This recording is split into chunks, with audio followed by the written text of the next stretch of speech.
நம்ம வாழ்கிற இந்த பூமியில் இருந்து, அதுவும் தரைப்பகுதியில் இருந்துக்கிட்டு நம்ம ஜம்ப் பண்ணுறோம், குதிக்கிறோம் அப்படின்னா எவ்வளோ உயரம் ஒரு சராசரி மனிதனால் குதிக்க முடியும்னு தெரியுமா?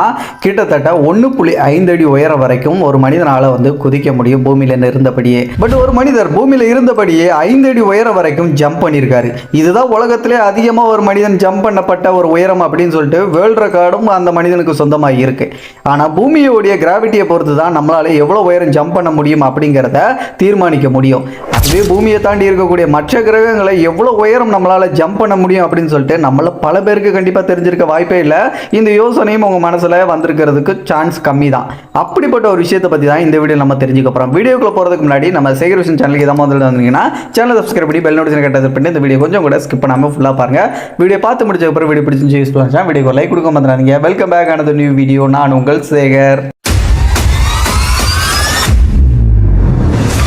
ஃபர்ஸ்ட் ஆஃப் ஆல் நம்ம பூமியில் நம்ம எவ்வளோ உயரம் ஜம்ப் பண்ணுறோம் அப்படிங்கிறத முடிவு பண்ணுறது நம்ம பூமியோடைய கிராவிட்டி, அதாவது ஈர்ப்பு விசை அப்படிங்கிறது தான் நம்ம பூமியிலேருந்து எவ்வளோ உயரம் நம்மளால் ஜம்ப் பண்ண முடியும் அப்படிங்கிறத முடிவு பண்ணும். ஸோ அதே மாதிரி ஒவ்வொரு பிளானட்டும் நம்ம சோலார் சிஸ்டத்தில் இருக்கக்கூடிய ஒவ்வொரு பிளானட்டோடைய கிராவிட்டிக்கு ஏற்ற மாதிரி அங்கே டிஃப்ரெண்ட் உயரத்தில் நம்மளால் குதிக்க முடியும், ஜம்ப் பண்ண முடியும். இதை வச்சு பார்க்கும்போது நம்ம சோலார் சிஸ்டத்தில் முதலாவதாக இருக்கிறது நம்மளுடைய சூரியன் தான். இந்த சூரியன் தான் நம்ம சோலார் சிஸ்டத்திலேயே அதிக எடையும் அதிக கிராவிட்டியும் கொண்ட ஒரு மிகப்பெரிய பருப்பொருளாக இருந்துட்டு இருக்கு. ஸோ சூரியனுடைய மேல் பரப்பு அப்படிங்கிற ஒன்று கிடையவே கிடையாது. ஸோ அங்கே எந்த ஒரு சர்ஃபேஸ் அப்படிங்கிறது இல்லை. பட் இருந்தாலும் கற்பனையாக ஒரு ஹைப்போதிசிஸ் சூரியனுடைய மேல் பரப்பு ஒன்று இருக்கு, அங்கே சர்ஃபேஸ் இருக்கு அப்படின்னு கற்பனை பண்ணிக்கோங்க. பிளஸ் சூரியனுடைய வெப்பம் அப்படிங்கிறது கிட்டத்தட்ட 5772 கெல்வின் அளவு வெப்பம் கொண்டது. அதாவது கிட்டத்தட்ட 5600 டிகிரி செல்சியஸ் அளவு வெப்பம் கொண்டது தான் நம்மளுடைய சூரியன் அப்படிங்கிறது. ஸோ அவ்வளோ பெரிய வெப்பத்தையும் நம்ம தாங்கக்கூடிய அளவுக்கு ஏற்ற மாதிரி ஒரு சூட்டு உங்ககிட்ட இருக்கு அப்படின்னு கூட கொஞ்சம் கற்பனை பண்ணிக்கோங்க. சூரியனுடைய டெம்பரேச்சர் தாங்கக்கூடிய அளவுக்கும் சேர்த்து மற்ற பிளானட்லயும் இருக்கிறதுக்கு ஏற்ற மாதிரி உங்ககிட்ட அந்த சூட் இருக்கிற பட்சத்தில் சூரியன்ல சர்ஃபேஸ் இல்லை, ஆனா சர்ஃபேஸ் இருக்கிற மாதிரி கற்பனை பண்ணிக்கிட்டு அந்த சர்ஃபேஸ்ல நீங்க நிக்கிறீங்க அப்படின்னாலும் சரி, நின்றுகிட்டு ஜம்ப் பண்றீங்க அப்படின்னாலும் கண்டிப்பா உங்களால 22 மில்லிமீட்டர் ஹைட்டுக்கு தான் உங்களால ஜம்ப் பண்ண முடியும். சூரியனுடைய சர்ஃபேஸ்ல நீங்க நிக்கிறீங்க அப்படின்னா 22 மில்லிமீட்டர் உயரம் வரைக்கும் தான் குதிக்க முடியும். இதுக்கான ரீசன் அப்படிங்கிறது நம்ம பூமியோட கிராவிட்டியும் நம்ம சூரியனுடைய கிராவிட்டியும் ஈக்குவலா கம்பேர் பண்ணி பார்த்தோம் அப்படின்னா நம்ம பூமியோட கிராவிட்டியை விட கிட்டத்தட்ட 27 மடங்கு அதிகமான கிராவிட்டியை கொண்டது தான் நம்மளுடைய சூரியன் அப்படிங்கிறது. புரியுற மாதிரி சொல்லணும் அப்படின்னா, இப்போ நம்ம பூமியில் ஒரு சராசரி மனிதனுடைய வெயிட் அப்படிங்கிறது 100 கிலோ இருக்கு அப்படின்னா அவர் அப்படியே அலைக்கா தூக்கிட்டு கொண்டு போய் நம்ம சூரியனுடைய சர்ஃபேஸில் இறக்கணும் அப்படின்னா அந்த மனிதனுடைய வெயிட் அப்படிங்கிறது கிட்டத்தட்ட 2700 கிலோ அப்படிங்கிற அளவு இருக்கும். சிம்பிளா சொல்லணும் அப்படின்னா சூரியனுடைய சர்ஃபேஸில் ஒன்றில் இறங்குறீங்க அப்படின்னா அந்த மனிதர் அப்படி சட்னி ஆகி நசுங்கி போயிடுவாரு. ஸோ சட்னி ஆகி நசுங்கி போனதுக்கு அப்புறம் எங்க இருந்து ஜம்ப் பண்றது? பட் இருந்தாலும் கற்பனையா தானே ஜம்ப் பண்ணா கிட்டத்தட்ட 22 மில்லிமீட்டர் உயரம் வரைக்கும் தான் சூரியன்ல நம்மளால இருந்து ஜம்ப் பண்ண முடியும். சூரியனுக்கு அடுத்தபடியா இருக்கக்கூடிய ஒரு பிளானட் அப்படின்னா மெர்க்குரி பிளானட், நம்மளுடைய புதன் கிரகம் தான். புதன் கிரகத்துல வளிமண்டலம் அப்படிங்கிற ஒண்ணு கிடையவே கிடையாது. அப்படி ஒரு வளிமண்டலம் இருந்தாலும் சூரியனுக்கு பக்கத்துல இருக்கிற ஒரு காரணத்தினால இந்த கிரகத்துல வளிமண்டலம் அப்படிங்கிற ஒண்ணு இருந்தாலும் கூட சூரியனை மொத்தமா அதை வலிச்சு தொடச்சி எடுத்துரும். ஸோ வளிமண்டலம் அப்படிங்கிற ஒண்ணு நம்ம புதன் கிரகத்துக்கு கிடையவே கிடையாது. மெர்க்குரி பிளானட் தான் நம்ம சோலார் சிஸ்டத்திலே 2வது சூடான ஒரு கிரகம். என்னதான் சூடான கிரகமா இருந்தாலும் நம்ம கிட்ட தான் கற்பனையா ஒரு சூட் இருக்கு, எந்த கிரகத்தினாலும் எப்படினாலும் இருக்கிறதுக்கு ஏற்ற மாதிரி. ஸோ அந்த சூட்டை போட்டு நம்ம அந்த சூட்டை தாங்கிட்டு நம்ம அந்த பிளானட்ல நிக்கணும் அப்படின்னு சொல்லிட்டு முயற்சி பண்ணோம்னா நம்ம பூமியோட எடையை விட நம்ம மெர்க்குரி பிளானட்டோட எடை அப்படிங்கிறது ரொம்ப ரொம்ப கம்மி அப்படின்னு சொல்றாங்க. ஸோ எடை கம்மியா இருக்க காரணத்தினாலே இந்த பிளானட்ல அங்க இருக்கக்கூடிய கிராவிட்டியும் அப்படிங்கிறது ரொம்ப ரொம்ப கம்மியா தான் இருக்கும் அப்படின்னு சொல்லப்படுது. 3.7 மீட்டர் பர் செகண்ட் அப்படிங்கிற அளவுக்கு தான் மெர்க்குரி பிளானட்டோட கிராவிட்டி அப்படிங்கிறது இப்போதைக்கு இருந்துட்டு இருக்கு. இந்த அளவுக்கு எடையும் கிராவிட்டியும் கம்மியா இருக்க காரணத்தினால மெர்க்குரி பிளானட்டோட சர்ஃபேஸ்ல இருந்து நம்ம ஜம்ப் பண்றோம் அப்படின்னா 1.3 மீட்டர், அதாவது 4 அடி உயரம் வரைக்கும் நம்மளால ஜம்ப் பண்ண முடியும் மெர்க்குரி பிளானட்ல இருந்து அப்படின்னு நம்ம சயின்டிஸ்ட்கள் தியரியா சொல்லப்படக்கூடிய ஒரு விஷயமா இருக்கு. இந்த புதன் கிரகத்துல நம்மளுடைய எடை கூட நம்ம பூமியில ஒரு சராசரி மனிதனுடைய வெயிட் அப்படிங்கிறது 100 கிலோ இருக்கு அப்படின்னா இந்த பிளானட்ல வெறும் 38 கிலோ தான் இருக்கும். இதுக்கு காரணம் அதோட எடை அப்படிங்கிறது கம்மியா இருக்கிறதும் பிளஸ் அதோட கிராவிட்டியும் கம்மியா இருக்க காரணத்தினால தான். மெர்க்குரி பிளானட்டை தொடர்ந்து நம்ம சூரிய குடும்பத்தோடைய மிக சூடான ஒரு கிரகம் அப்படின்னு சொல்லப்படக்கூடிய நம்மளுடைய வீனஸ், வெள்ளி கிரகம் தான் இருக்குது. வெள்ளி கிரகம் நம்ம மெர்க்குரி பிளானட் மாதிரி எந்த ஒரு வளிமண்டலமும் இல்லாத ஒரு கிரகமா இல்லை. வளிமண்டலம் அப்படிங்கிறது நம்ம வீனஸ் கிரகத்தில் இருக்கு. அந்த வளிமண்டலம் கூட ரொம்ப திக்கான ரொம்ப அடர்த்தியான கிளவுடுகளால் நிரம்பி இருக்கக்கூடிய ஒரு வளிமண்டலமாக இருந்துட்டு இருக்கு அப்படின்னு நம்ம சயின்டிஸ்டுகளால் சொல்லப்படுது.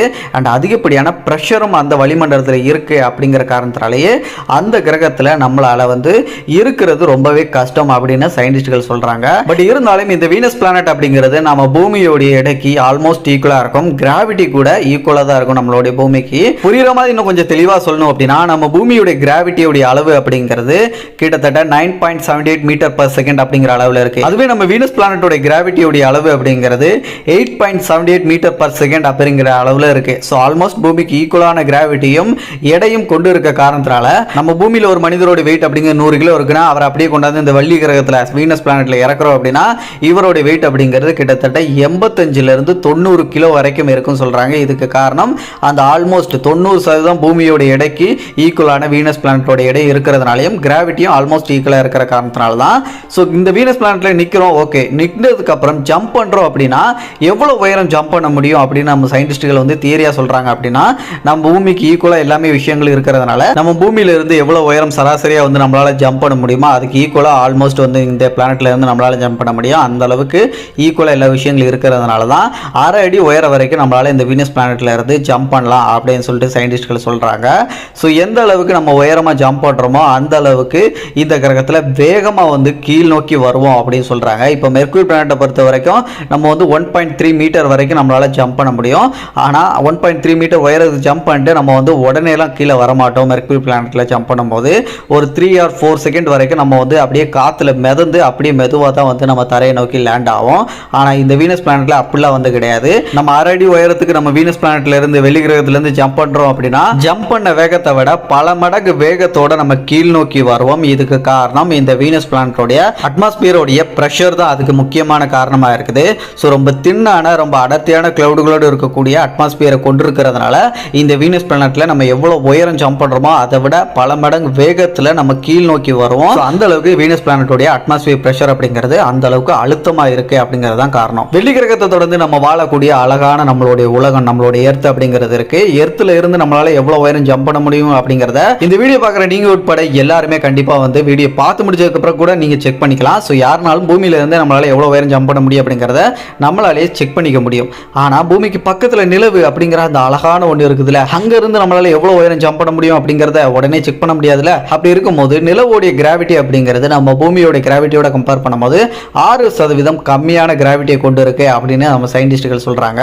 இன்னும் தெளிவா சொல்லணும் அப்படின்னா 1.627 மீட்டர் பர் செகண்ட் அப்படிங்கிற அளவுக்கு தான் நம்ம நிலவோடைய கிராவிட்டி அப்படிங்கிறது இருக்கு. ஸோ இந்த அளவுக்கு கிராவிட்டி கம்மியா இருக்க காரணத்தினால நம்ம பூமியில இருந்து சராசரியா வந்து எவ்வளவு உயரம் நம்மளால ஜம்ப் பண்ண முடியுமோ அதை விட 6 மடங்கு அதிகமான உயரத்துக்கு நம்ம நிலவுல இருந்து நம்மளால ஜம்ப் பண்ண முடியும். ஸோ அப்படி ஜம்ப் பண்ணிட்டா மட்டும் நம்ம உடனே கீழே வந்துருவோமா அப்படின்னு கேட்டீங்கன்னா அதுதான் கிடையாது.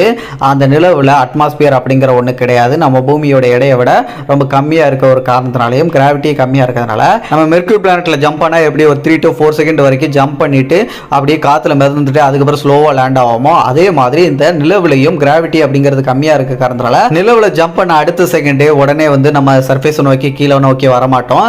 ஒரு 4 இருந்து 6 செகண்ட் வரைக்கும் டைம் எடுக்கும். அது வரைக்கும் நம்ம காத்துல மிதந்துக்கிட்டு மெதுவாக தான் லேண்ட் ஆக முடியும் நிலவுல அப்படின்னு சொல்லிட்டு சயின்டிஸ்ட்கள் சொல்றாங்க. உண்மையை சொல்லணும்னா நிலவுல நிறைய ஃபன் பண்ணலாம் போலயே, கூச்சு அப்படியே காத்துல மிதந்துக்கிட்டு நிறைய ஜாலியா விளையாடலாம் போலயே. நம்ம நிலவுல இருந்தே ரொம்ப நேரம் டைம் வேஸ்ட் பண்றது பதிலாக நம்ம பூமிக்கு அடுத்தபடியா இருக்கக்கூடிய நம்ம பூமியோட தம்பி அப்படின்னு சொல்லப்படுற நம்ம மார்ஸ் பிளானட்டை பத்தி பார்க்கலாம். மார்ஸ் பிளானட்டை பொறுத்த வரைக்கும் சில பேர் நினைச்சிட்டு இருக்கிறது நம்ம பூமியோட பெருசு தான் மார்ஸ் பிளானட், அதனாலதான் நம்ம மார்ஸ் பிளானட்ல எப்படியாவது வாழணும்னு சொல்லிட்டு எலான் மஸ்க் கூட நிறைய பேர் வந்து முயற்சி பண்ணிட்டு இருக்காங்க அப்படின்னு சொல்லிட்டு நினைச்சிட்டு இருப்பீங்க. பட் ஆனா அது உண்மை கிடையாது. பூமியை விட நம்ம மார்ஸ் பிளானட் அப்படிங்கிறது சின்னது தான் நம்ம செவ்வாய் கிரகம். ஸோ சின்னது மட்டும் இல்லாம அங்க இருக்கக்கூடிய அந்த மார்ஸ் பிளானட்டோட எடையும் சரி நம்ம பூமியை விட கம்மி தான். கிராவிட்டி கூட கம்மியாக தான் இருக்கும். எல்லாத்துக்கும் மேல நம்ம பூமியில இருக்கிற மாதிரியான வளிமண்டலம் நம்மளுடைய செவ்வாய் கிரகத்துல அந்த அளவுக்கு பெருசா வளிமண்டலம் அப்படிங்கிறது ரொம்ப இருக்காது. வளிமண்டலம் இல்லவே இல்லைன்னு சொல்ல ரொம்ப இருக்காது அப்படின்னு தான் சொல்றேன். மார்ஸ் பிளானட்டோட கிராவிட்டி அப்படிங்கிறது 3.71 மீட்டர் பர் செகண்ட் அப்படிங்கிற அளவுல இருக்கு. ஸோ இந்த அளவுக்கு கிராவிட்டி அப்படிங்கிறது மார்ஸ் பிளானட்ல இருக்கிறதுனால மார்ஸ் பிளானட்ல இருந்து நீங்க அந்த சர்ஃபேஸ்ல இருந்து ஜம்ப் பண்றீங்க அப்படின்னா உங்களால 4.5 அடி உயரம் வரைக்கும் கிட்டத்தட்ட 1.5 மீட்டர் உயரம் வரைக்கும் உங்களால ஜம்ப் பண்ண முடியும். ஆனா நம்ம பூமியில ஒரு வாட்டி ஜம்ப் பண்றோம் அப்படின்னா அடுத்த செகண்டே வந்து நம்ம சர்ஃபேஸ் நோக்கி கீழ் நோக்கி வந்துருவோம், லேண்ட் ஆயிருவோம். ஆனா இந்த மார்ஸ் பிளானட்ல அப்படி உடனே லேண்ட் ஆக முடியாது. ஸோ 2 செகண்ட் வரைக்கும் டைம் எடுக்கும். 2 செகண்டுக்கு அப்புறம் நம்ம ஆட்டோமேட்டிக்கா நம்ம வந்து தரையை நோக்கி வந்துருவோம். நம்ம மார்ஸ் பிளானட்டோட நம்ம சூரிய குடும்பத்தில் இருக்கக்கூடிய டெரெஸ்ட்ரியல் பிளானட் அதாவது தரைப்பகுதி இருக்கக்கூடிய கிரகங்கள் அப்படிங்கிற அந்த பட்டியல் முடியுது. இதுக்கப்புறமா இருக்கிறது நம்ம சூரிய குடும்பத்தில் இருக்கக்கூடிய அந்த வாயு கிரகங்கள், கேஸ் பிளானட்னு சொல்லப்படக்கூடிய அந்த கிரகங்கள் தான். அந்த கிரகங்கள்ல நம்ம தரைப்பகுதி அப்படிங்கிற ஒன்றை பார்க்கவே முடியாது, ஏன்னா அது வாயு கிரகம் அப்படிங்கிறதுனால. ஸோ தரைப்பகுதி இல்லாட்டியும் கூட நம்ம கொஞ்சம் கற்பனையாக தான் கணிச்சிட்டு இருக்கோம் தரைப்பகுதி இருந்தால் அங்கே ஜம்ப் பண்ணால் எவ்வளோ உயரம் ஜம்ப் பண்ண முடியும் அப்படின்னு சொல்லிட்டு. அந்த வகையில் நம்ம சூரிய குடும்பத்திலேயே மிகப்பெரிய ஒரு கிரகம் அப்படின்னா அது நம்மளுடைய பெரிய அண்ணன் வியாழன் கிரகம் தான். ஸோ இந்த ஜூபிட்டர் அப்படிங்கிற அந்த பிளானட்ல தரைப்பகுதி ஒன்று இருக்கு அப்படிங்கிற சும்மா கற்பனை பண்ணிக்கோங்க. ஸோ அப்படி இருந்துச்சு அப்படின்னா இந்த வியாழன் கிரகத்திலேருந்து நம்மளால எவ்வளோ உயரம் ஜம்ப் பண்ண முடியும் அப்படின்னு சொல்றாங்கன்னா கிட்டத்தட்ட 1/2 இன்ச் 6 சென்டிமீட்டர் உயரம் வரைக்கும் மட்டும்தான் நம்மளால ஜூபிட்டர் பிளானட்ல இருந்து ஜம்ப் பண்ண முடியும் அப்படின்னு சொல்லிட்டு சொல்லப்படுது. பட் இருந்தாலும் இந்த உயரத்துக்கு தாவக்கூடிய அந்த ஒரு விஷயம் கூட நம்ம ஜூபிட்டருடைய மேல்புறத்தில் இருந்து மட்டும்தான் நம்மளால ஜம்ப் பண்ண முடியுமா. உள்ள போக போக உங்களால் அங்கே வந்து இருக்கவே முடியாது. காரணம் அங்கே ப்ரெஷர் அப்படிங்கிறது ரொம்ப ரொம்ப பயங்கரமாக இருக்கும். நம்ம எலும்புல அப்படியே சில்லு சில்லாக நொறுங்கிரும். டைரெக்டாக சொல்ல போனால் சட்னி தான். நம்ம ஜூபிட்டர் பிளானட்டோடைய அந்த மைய பகுதியை நோக்கி போக போக நம்ம சட்னி ஆயிடுவோம். ஸோ அந்த அளவுக்கு ப்ரெஷர் அப்படிங்கிறது அதிகமாக இருக்கும். அதனால தான் மேல்புறத்துலேருந்து நம்மளால் ஜம்ப் பண்ண முடிஞ்சால் மினிமம் வந்து 6 சென்டிமீட்டர் 1/2 இன்ச் வரைக்கும் தான் நம்மளால் ஜம்ப் பண்ண முடியும் ஜூபிட்டர் பிளானட்ல இருந்து. ஸோ இந்த அளவுக்கு உயரம் கம்மியாக ஜம்ப் பண்ணுறதுக்கு காரணம் இந்த ஜூபிட்டர் பிளானட்டோடைய கிராவிட்டி அப்படிங்கிறது நம்ம பூமியை விட 2.5 மடங்கு அதிகமான கிராவிட்டியை கொண்டு இருக்குது. தெளிவாக சொல்லணும் அப்படின்னா 24.7 மீட்டர் பர் ஸ்கொயர் அப்படிங்கிற அளவுக்கு நம்ம ஜூபிட்டர் பிளானட்டோடைய கிராவிட்டி அப்படிங்கிறது இருக்கு. இந்த ஒரு ரீசன்னால தான் நம்ம ஜூபிட்டர் பிளானட்டோடைய அந்த மேல் பரப்புல இருந்து மட்டும் 1/2 இன்ச் 6 சென்டிமீட்டர் உயரம் வரைக்கும் மட்டும் நம்மளால ஜம்ப் பண்ண முடியும் அப்படின்னு சொல்லிட்டு ஒரு தியரியா சொல்லப்படக்கூடிய ஒரு விஷயமா இருக்கு. நம்மளுடைய ஜூபிட்டர் வியாழன் பெரிய அண்ணனுக்கு அப்புறமா சின்ன அண்ணன் சொல்லப்படக்கூடிய நம்மளுடைய சேட்டன் கிரகம் சனி கிரகம் அப்படிங்கிற அந்த கிரகம் தான் இருக்கு. இந்த சனி கிரகம் பார்க்கறதுக்கு அந்த வளையங்களோட அழகா இருந்தாலும் கூட இந்த சனி கிரகத்தை பத்தி ஒரு இன்ட்ரெஸ்டிங்கான விஷயம் என்னன்னா நம்ம சனி கிரகத்தோடைய அந்த டென்சிட்டி அப்படிங்கிறது நம்ம பூமியை விட கம்மி தான். என்னதான் ஒரு மிகப்பெரிய ஒரு வாயு கிரகமா 2வது வாயு கிரகமா நம்ம சோலார் சிஸ்டத்தில் இருந்தாலும் இந்த சனி கிரகம் நம்ம பூமியோட டென்சிட்டியை விட கம்மி. எந்த அளவுக்கு அப்படிங்கிறது நீங்க ஈஸியாக புரிஞ்சுக்க மாதிரி சொல்லணும் அப்படின்னா இப்போ நம்ம சனி கிரக சைஸுக்கு ஒரு மிகப்பெரிய ஒரு கடலை நம்ம கண்டுபிடிக்கிறோம்னு வச்சுக்கோங்களேன். அந்த கடலுக்குள்ள நம்ம இந்த சனி கிரகத்தை தூக்கி போட்டோம் அப்படின்னா அது மிதக்குமா, உண்மையிலே மிதக்கும் அப்படின்னு சொல்லிட்டு நம்ம சயின்டிஸ்ட்கள் சொல்றாங்க. அந்த தண்ணியில் இந்த சனி கிரகம் மிதக்கும். அதுக்கு காரணம் அதோடைய டென்சிட்டி அப்படிங்கிறது அந்த அளவுக்கு கம்மியாக இருக்குன்னு சொல்றாங்க. தண்ணியோட டென்சிட்டியை விட நம்மளுடைய சனி கிரகத்தோட டென்சிட்டி ரொம்பவே கம்மி. ஸோ டென்சிட்டி கம்மியாக இருக்கு. நம்ம சனி கிரகத்தோடைய கிராவிட்டி கூட நம்ம பூமியை விட கொஞ்சம் தான் அதிகம். 10.7 மீட்டர் பர் ஸ்கொயர் அப்படிங்கிற அளவுக்கு தான் நம்ம சனி கிரகத்தோடைய அந்த கிராவிட்டி அப்படிங்கிறது இருக்கு. ஸோ இந்த அளவுக்கு கிராவிட்டி இருக்கிறதுனால சனி கிரகமும் ஒரு வாயு கிரகமாக இருக்கிற காரணத்தினால அங்கே தரைப்பகுதி அப்படிங்கிற ஒன்று கிடையவே கிடையாது. பட் ஆனால் கற்பனையாக வந்து ஒரு தரைப்பகுதி இருக்கு அப்படின்னு சொல்லிட்டு கற்பனை பண்ணிக்கோங்க. அந்த தரைப்பகுதியில இருந்து நம்ம ஜம்ப் பண்றோம் அப்படின்னா 1/2 மீட்டர் அதாவது 1.5 அடி உயரம் வரைக்கும் நம்மளால சர்டன் பிளானட்ல இருந்து ஜம்ப் பண்ண முடியும் அப்படின்னு சொல்லப்படுது. இப்படி இவ்வளவு உயரமா ஜம்ப் பண்ணாலும் கூட நம்ம வந்து டக்குன்னு கீழே தரைக்கு வந்துருவோமா அப்படிங்கிறீங்கன்னா கண்டிப்பா அதுக்கு வாய்ப்பே கிடையாது. இதுக்கான காரணம் அப்படிங்கிறது சர்டன் கிரகத்துல பயங்கரமான புயல் காத்து அப்படிங்கிற வீசிட்டு இருக்கு. இந்த ஒரு ரீசன்னால நம்ம ஜம்ப் பண்ண அடுத்த செகண்டே அந்த காத்தால தூக்கி வீசப்படுவோம். ஸோ பயங்கர புயல் காத்து வீசிட்டு இருக்கும். அந்த காரணத்தினால நம்ம வந்து தூக்கி தூக்கி வீசப்பட்டு தான் இருப்போமே தவிர தரையை நோக்கி வர்றதுக்கான வாய்ப்புகள் ரொம்ப ரொம்ப கம்மி. சேட்டனுக்கு அடுத்தபடியா இருக்கிறது 2 வாயு கிரகங்கள், நம்மளுடைய யுரேனஸ் நெப்டியூன் அப்படிங்கிற 2 பனிப்பந்து போல் இருக்கக்கூடிய ஒரு ஐஸ் பிளானட் அப்படின்னு கூட சொல்லலாம். ஸோ இந்த 2 கிரகங்களுமே அதிகப்படியான ஐஸ் பார்ட்டிகளை கொண்டு இருக்குது. அது கூடவே வாயுக்களையும் நிரம்பி இருக்கக்கூடிய ஒரு பிளானட்ஸாகவும் இருக்குது. ஸோ அதில் முதல்ல நம்ம யுரேனஸ் கிரகத்தோடைய கிராவிட்டி அப்படிங்கிறது நம்ம பூமியோட கிராவிட்டியை விட ரொம்பலாம் கம்மியாகவும் இருக்காது, ரொம்ப அதிகமாகவும் இருக்காது. ஸோ கொஞ்சம் தான் கம்மியாக இருக்குது அப்படின்னு சொல்கிறாங்க. எந்த அளவுக்கு அப்படின்னா இப்போ பூமியோடைய அந்த கிராவிட்டி அப்படிங்கிறது 9.87 மீட்டர் பர் ஸ்கொயர் அப்படிங்கிற அளவில் நம்ம பூமியோட கிராவிட்டி அப்படிங்கிறது இருக்குது. ஆனால் இந்த யுரேனஸ் பிளானட்டோட கிராவிட்டி அப்படிங்கிறது 8.87 மீட்டர் பர் ஸ்கொயர் அப்படிங்கிற அளவில் இருக்குது. ஸோ ஆல்மோஸ்ட் பூமியோடைய கிராவிட்டிக்கு கொஞ்சம் கம்மியாக இருக்கிற மாதிரி தான் இருக்குது. மித்தபடி ஈக்குவலாக இருக்கிறதுனால நம்ம பூமியில் ஒரு மனிதரோட வெயிட் அப்படிங்கிறது 100 கிலோ இருக்குது அப்படின்னா இந்த யுரேனஸ் கிரகத்தில் அந்த மனிதரை இறக்கி விட்டோம் அப்படின்னா அவரோட வெயிட் அப்படிங்கிறது அங்கே கிட்டத்தட்ட 80லேருந்து 90 கிலோ வரைக்கும் இருக்கிறதுக்கான பாசிபிலிட்டிஸ் இருக்குன்னு சொல்கிறாங்க. ஸோ இப்படி இருக்கக்கூடிய இந்த வாயு கிரகம் ஒரு பனிப்பந்து போல் இருக்கக்கூடிய இந்த யுரேனஸ் பிளானட்டில் தரைப்பகுதி அப்படிங்கிறது கிடையாது. பட் இருந்தாலும் தரைப்பகுதி இருக்குது அப்படின்னு சொல்லிட்டு கற்பனை பண்ணிக்கிட்டு நம்ம ஜம்ப் பண்ணுறோம் அப்படின்னா கிட்டத்தட்ட 1.5 அடி உயரம் வரைக்கும் நம்மளால் ஜம்ப் பண்ண முடியுமா?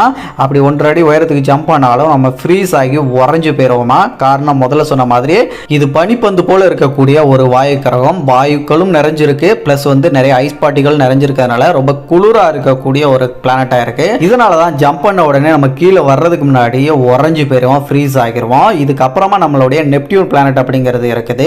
இந்த கிரகம் கூட ஒரு வாயு கிரகம் தான். வாயு கிரகத்தையும் தாண்டி நிறைய ஐஸ் பார்ட்டிகள் நிரம்பி இருக்கக்கூடிய ஒரு கிரகமாகவும் இருக்குது. ஸோ இந்த கிரகத்தோடைய கிராவிட்டி அப்படிங்கிறது 11.15 மீட்டர் பர் ஸ்கொயர் அப்படிங்கிற அளவில் இந்த நெப்டியூன் கிரகத்தோடைய கிராவிட்டி அப்படிங்கிறது இருக்கு.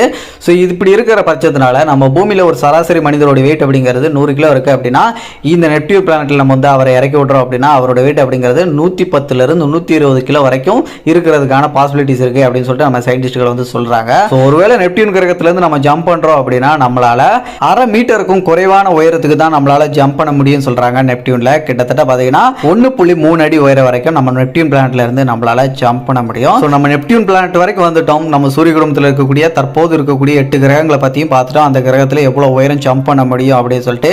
ஆனா ஒரு காலகட்டத்தில் நம்ம சூரிய குடும்பத்தில் 9வது கிரகமா இருந்த நம்மளுடைய ப்ளூட்டோவை மறக்க முடியுமா?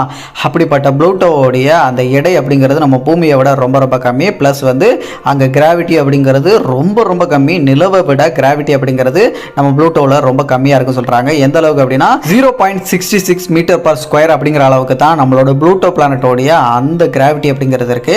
ஸோ இந்த அளவுக்கு கிராவிட்டி கம்மியா இருக்கிறதுனால நம்ம ப்ளூட்டோ பிளானட்ல இருந்து நம்ம ஜம்ப் பண்றோம் அப்படின்னா 25 இருந்து 30 அடி உயரம் வரைக்கும் நம்மளால இந்த ப்ளூட்டோ பிளானட்டோடைய அந்த சர்ஃபேஸ்ல இருந்து ஜம்ப் பண்ண முடியும் அப்படின்னு சொல்றாங்க.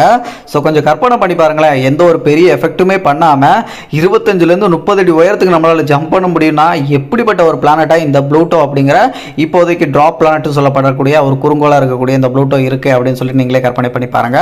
ஸோ உண்மையிலேயே நம்ம சூரிய குடும்பத்தில் இருக்கக்கூடிய ஒவ்வொரு கிரகங்களும் வித்தியாசமான விஷயங்களை கொண்டு இருக்க தான் செய்யுது. இது எல்லாத்தையும் பற்றி நம்ம ஏற்கனவே நிறைய விஷயங்கள் ஒவ்வொரு பிளானட்டை பற்றி நம்ம தனித்தனியாக செப்பரேட்டாக வந்து வீடியோஸ் வந்து அப்லோட் பண்ணியிருக்கோம். அந்த வீடியோட லிங்க் மேலே ஐக்கானில் கொடுக்குறேன், செக் பண்ணிக்கோங்க. எல்லா வீடியோஸையும் பாருங்க, நிறைய விஷயங்கள் நீங்கள் கண்டிப்பாக தெரிஞ்சுக்க முடியும். இந்த வீடியோ பற்றின கருத்துக்கள் ஏதாச்சும் இருந்துச்சு அப்படின்னா மறக்காம கமெண்ட்ல சொல்லிருங்க.